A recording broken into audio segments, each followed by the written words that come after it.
नमस्कार दोस्तों, मैं रोहन शर्मा स्वागत करता हूं सभी का आपके अपने चैनल ज्योतिषीय वास्तु में। कैसे हैं आप सभी? आज हम यहां पर बात करने वाले हैं एक बहुत ही ज़्यादा इंपॉर्टेंट टॉपिक के बारे में।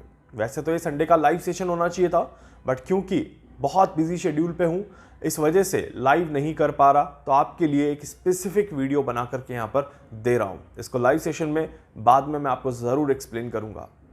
हम बात कर रहे हैं यहाँ पर आने वाले समय के बारे में। विश्व में क्या प्रलय आने वाली है? क्या विश्व युद्ध की शुरुआत हो रही है? क्या दुनिया विश्व युद्ध में उलझने वाली है? क्या कहती है ग्रहों की चाल? क्या ग्रह संकेत कर रहे हैं? इसको थोड़ा सा समझने की कोशिश करते हैं।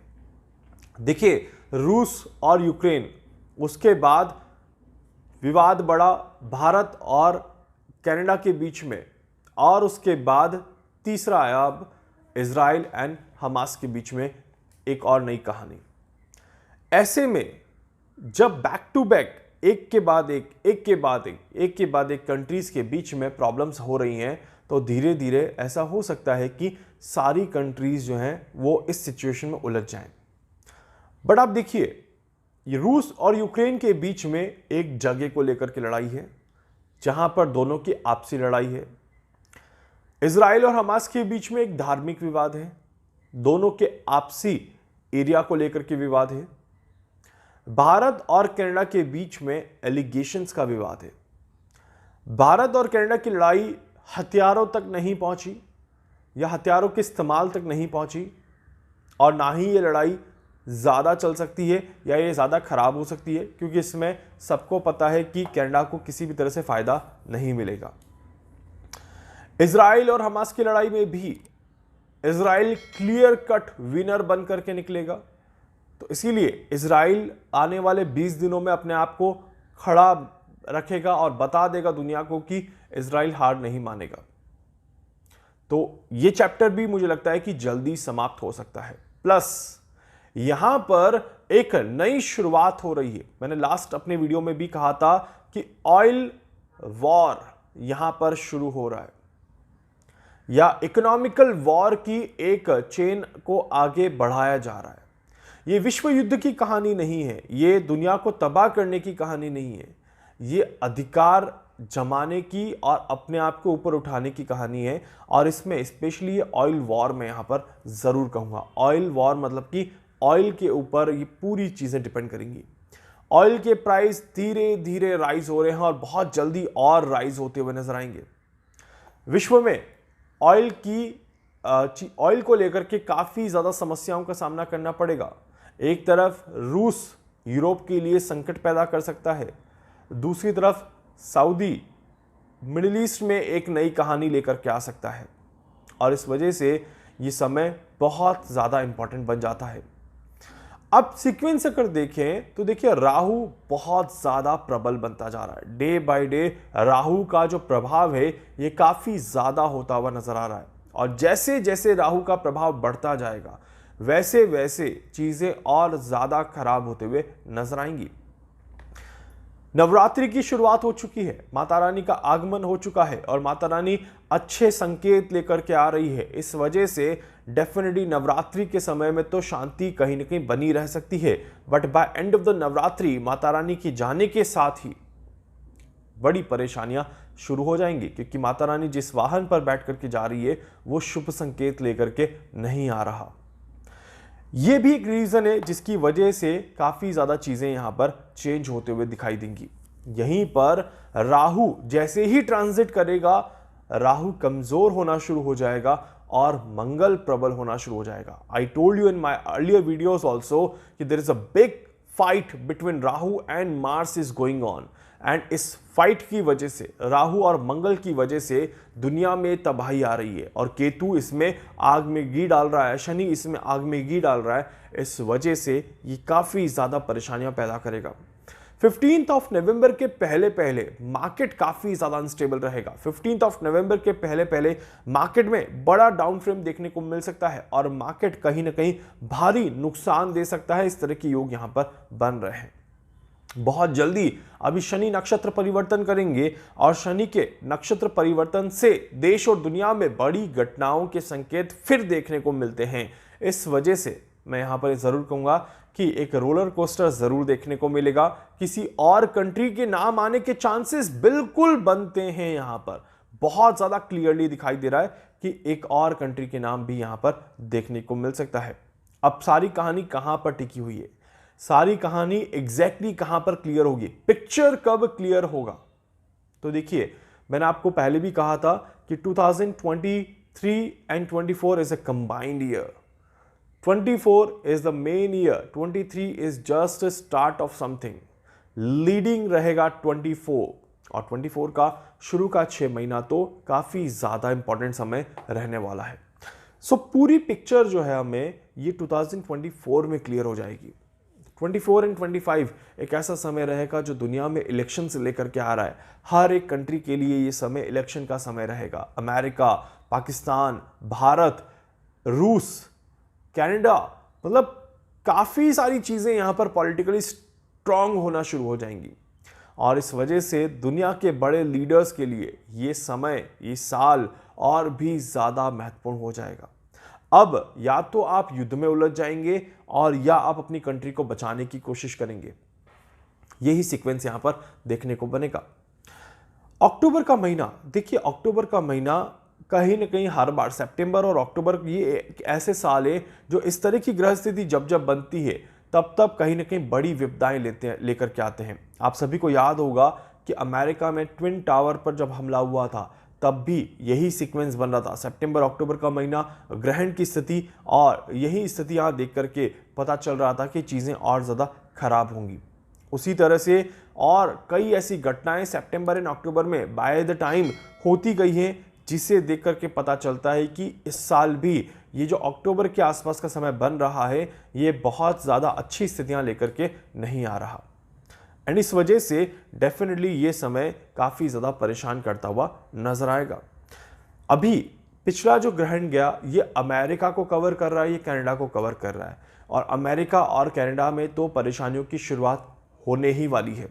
बहुत जल्दी मैं आपको एक वीडियो दूंगा अमेरिका के ऊपर, जो बाइडेन के ऊपर, जो आपको डिटेल एनालिसिस में बताएगा कि किस तरह से चीज़ें चल रही हैं। बट इसी के साथ साथ आने वाला ग्रहण जो कि इससे ज़्यादा खतरनाक, इससे ज़्यादा इंपैक्टफुल और इससे ज़्यादा विनाशकारी रहेगा, लूनर इक्लिप्स। और लूनर इक्लिप्स जो है ये दुनिया पर छाने वाला है। इसका प्रभाव भारत में भी देखने को मिलेगा और इसका प्रभाव विश्व के कई देशों पर देखने को मिलेगा। और इस वजह से lunar Eclipse main trigger point रहेगा दुनिया के लिए, इस पूरी सिचुएशंस को खराब करने के लिए, और इस सिचुएशन में बहुत ज़्यादा वर्स्ट सिचुएशन को लाने के लिए। कहते हैं कि जब इस तरह से सूर्य ग्रहण और चंद्र ग्रहण आ जाएं तो ये एक प्रॉब्लम को जन्म देते हैं, और ये प्रॉब्लम अगर शुरू हो जाए तो कम से कम 8 साल की प्रॉब्लम बनती है।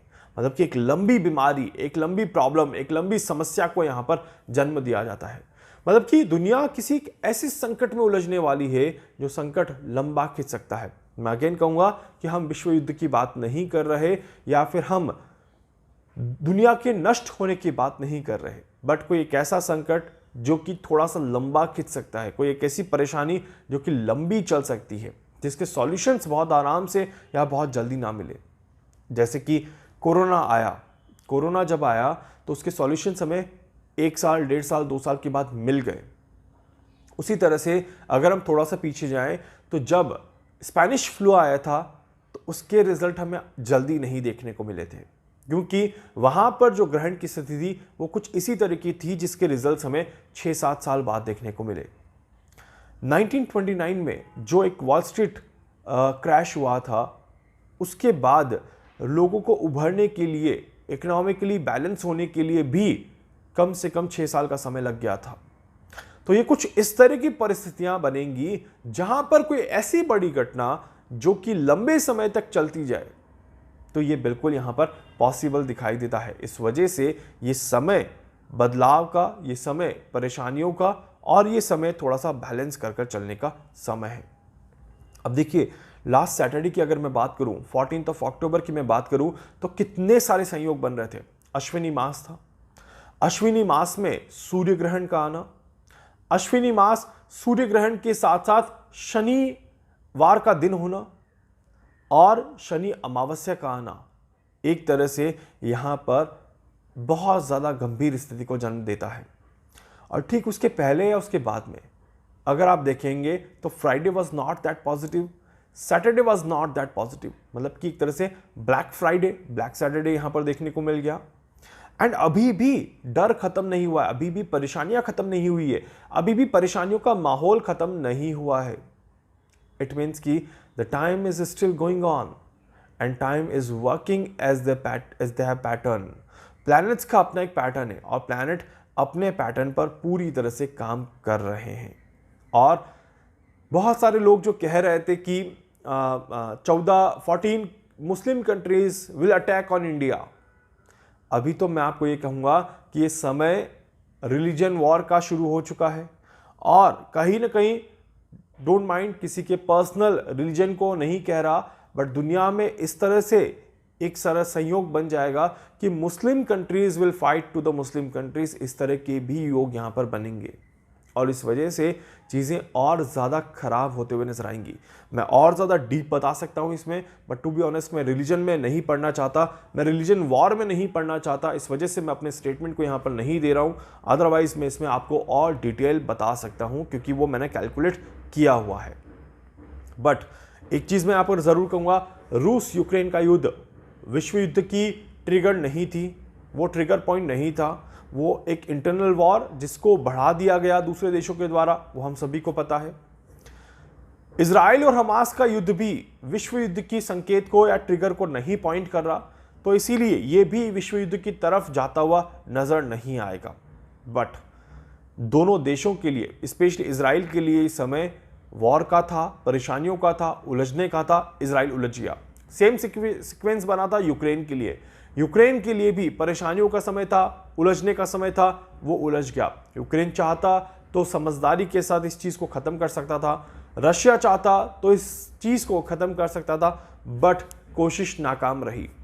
यहाँ पर अब अगर हम बात करें तो 23 अक्टूबर के बाद से धीरे धीरे स्थितियां फिर बिगड़ेंगी। तब तक के लिए थोड़ा सा समय बैलेंस दिखेगा, बट डेफिनेटली बार बार इस तरह की स्थितियां देखने को मिलेंगी कि युद्ध होने वाला है, युद्ध होने वाला है, विश्व युद्ध होने वाला है।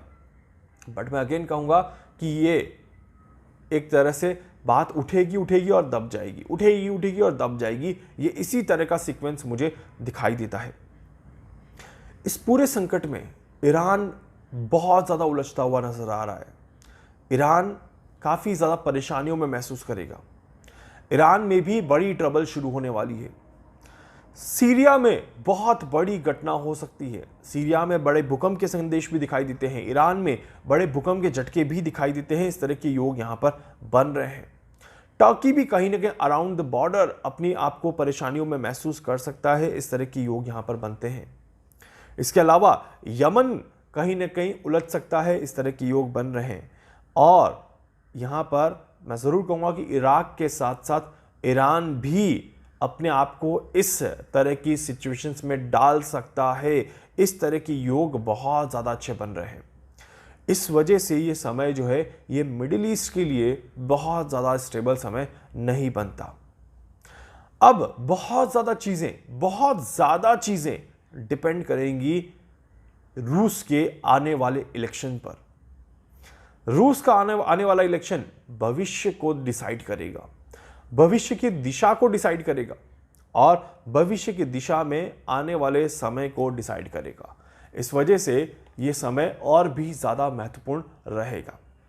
आप सभी समझ सकते हैं कि एक कंट्री कितना ज़्यादा पावरफुल बनती जा रही है कि उसका इलेक्शन विश्व के लिए एक बड़ी पहचान बन जाएगा। उसका इलेक्शन विश्व के लिए एक बड़ा स्वरूप बनता हुआ नजर आएगा और डेफिनेटली पूरा विश्व उस एक इलेक्शन का इंतज़ार करेगा और इलेक्शन के रिजल्ट का इंतज़ार करेगा। ये बहुत ज़्यादा महत्वपूर्ण समय होने वाला है। रूस इस समय में अपने आप को काफ़ी ज़्यादा पावरफुल करता हुआ नजर आएगा। अब सारी कहानी डिपेंड करेगी कि क्या पुतिन वापस आएंगे और नहीं आएंगे। इसके बारे में मैं अपनी राय बहुत जल्दी आपको बताऊंगा और बहुत जल्दी आने वाली वीडियोस में आप सभी को एक्सप्लेन करूंगा कि किस तरह से चीज़ें यहाँ पर चलते हुए नजर आएंगी। बट फिलहाल एक चीज़ कहूँगा कि ये एक तरह से ऑयल को लेकर के प्रॉब्लम्स, परेशानियां बढ़ते हुए नजर आएंगी और ऑयल को लेकर के एक कहीं ना कहीं युद्ध की स्थिति यहाँ पर देखने को मिल सकती है। इस तरह के योग यहाँ पर बन रहे हैं। उम्मीद करूँगा कि बहुत बड़े संकट ना आए और विश्व बहुत बड़ी गंभीर समस्या में ना जाए। बट देखिए, ग्रहों की चाल को हम नहीं रोक सकते और ग्रहों की चाल को खराब होने से भी हम नहीं रोक सकते। तो जो ग्रहों ने डिसाइड कर लिया है वो तो होना ही है, उसमें कोई बदलाव की गुंजाइश मुझे नहीं दिखाई देती। स्टिल हमें अच्छे की ही संभावनाएं, अच्छे की ही सोच रखनी चाहिए और हम कोशिश करें कि अच्छा ही हो। वीडियो को लाइक कर दीजिएगा, चैनल को सब्सक्राइब जरूर कर दीजिएगा, बेल आइकन पे जरूर से क्लिक करिएगा। कुछ पूछना चाहते हैं, जानना चाहते हैं, अपने बारे में कुछ भी समझना चाहते हैं, आप मुझसे संपर्क कर सकते हैं। मैं पूरी कोशिश करूंगा आप सभी की हर संभव मदद यहां पर कर सकूं। धन्यवाद।